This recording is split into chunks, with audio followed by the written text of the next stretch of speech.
US President Donald Trump has said he is still not fully satisfied with a potential framework deal with Iran, even as negotiations between Washington and Tehran continue. Trump also ruled out easing sanctions on Iran and said the Strait of Hormuz must remain open and free from any country's control. Speaking to reporters, he said that under a potential framework agreement, the Strait of Hormuz would immediately reopen and would not be controlled by any country. Would you accept a short-term deal that allows Iran and Oman to control the strait? And would they have to open it immediately, or would you be open to that happening over a period of time? No, the strait's going to be open to everybody. And who would control it? It's international waters. Nobody's going to control it. We're going to watch over it. We'll watch over it, but nobody's going to control it. That's part of the negotiation that we have. They would like to control it. Nobody's going to control it. It's international waters, and Oman will behave just like everybody else, so we'll have to blow them up.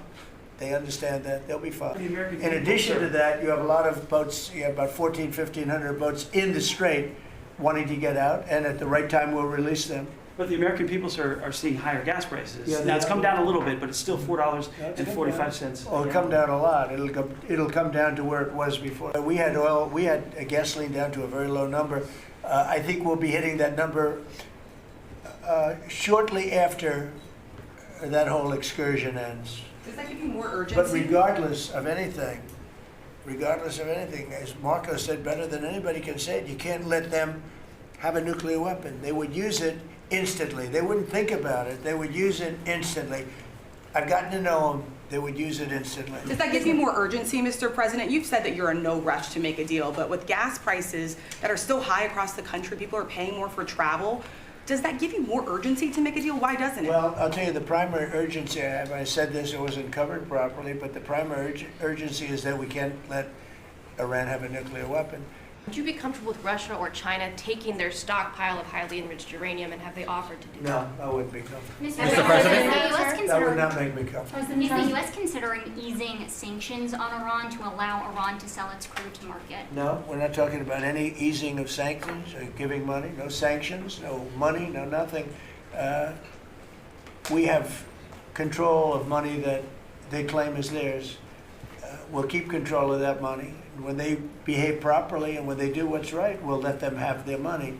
But right now, we're not doing that, and it's not, one thing is not contingent on the other. How would you characterize the current state of the talks with Iran? I guess if it were a football field, what yard line would you be on? Well, I think we're doing very well. I think they're starting to give us the things that they have to give us, and if they do, that's great. And if they won't, then the man on my left is going to finish them off. Is there a time frame in your mind? What? Is there a time frame in your mind for? I mean, it happens quickly. The problem is every time I mention a time frame, for instance, I see, we've been doing this for a few months. Vietnam lasted 19 years. Korea lasted 8 years. Afghanistan lasted many years. They were all many, many years, and we're into it for a few months. And I read about you people like you. What's taking so long? But we're in it. He also criticized former President Barack Obama for the 2015 Iran nuclear agreement, formerly known as the Joint Comprehensive Plan of Action, or JCPOA.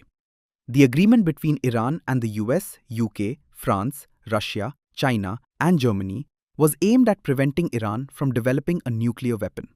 Trump also said that while the US did not set out for regime change in Iran, Washington is, quote, dealing with a totally different group of people than we were at the beginning, unquote. He admitted that he finds them to be reasonable. I didn't do this to get a crummy agreement.